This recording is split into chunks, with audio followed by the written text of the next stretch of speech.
জাদুটোনা নষ্ট করার জন্য কোনো আমলও দোয়া করব?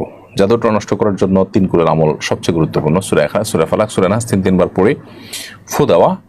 এছাড়া এটার জন্য যথাযথ উপায় রুকিয়া শরঈয়া বা শরঈ ঝাড়ফুঁক যারা করেন তাদের শরণাপন্ন হয়ে বা পরামর্শ নিয়ে আমরা রুকিয়া করতে পারি। ইনশাআল্লাহ এর মাধ্যমে জাদু বা ব্ল্যাক ম্যাজিকের সমস্যা থেকে আমরা আত্মরক্ষা করতে পারবো বা এটাকে নষ্ট করতে পারবো, ব্ল্যাক ম্যাজিককে। আহমেদ আইডি থেকে আপনি লিখেছেন, আমেরিকান অস্ট্রেলিয়ান পাত্র কিংবা পাত্রী বিবাহ করে ওইসব দেশে সেটেল হওয়া জায়েজ হবে কিনা?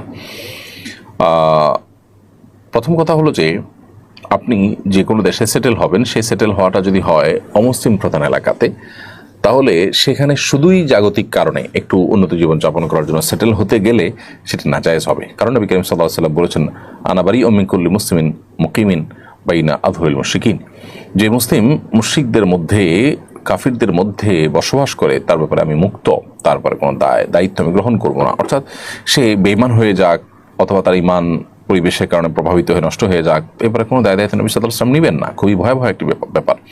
তো এই জন্য অমুসলিম প্রধান এলাকাতে বসবাস করলে আমাদের উদ্দেশ্য হতে হবে প্রথমত সাময়িক পড়াশোনা, ব্যবসা বাণিজ্য ইত্যাদির জন্য বসবাস, অথবা স্থায়ী বসবাস হলেও সেখানে আমাদের উদ্দেশ্য হবে মূলত দিন প্রচার, দাওয়াতি কাজ, আল্লাহর দিনকে সেখানে রিপ্রেজেন্ট করা, মানুষের কাছে পৌঁছে দেওয়া।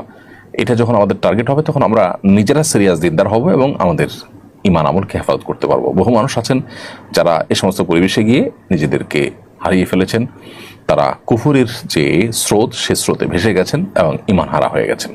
অনেকে নিজেরা টিকতে পারলেও তাদের পরবর্তী জেনারেশন ধ্বংস হয়ে গেছে, আবার অনেকের দ্বিতীয় জেনারেশনকে টেকাতে পারলেও তৃতীয় জেনারেশন নষ্ট হয়ে গিয়েছে। এই জন্য এ সমস্ত জায়গায় যেতে হবে মূলত দিনই চেতনা থেকে।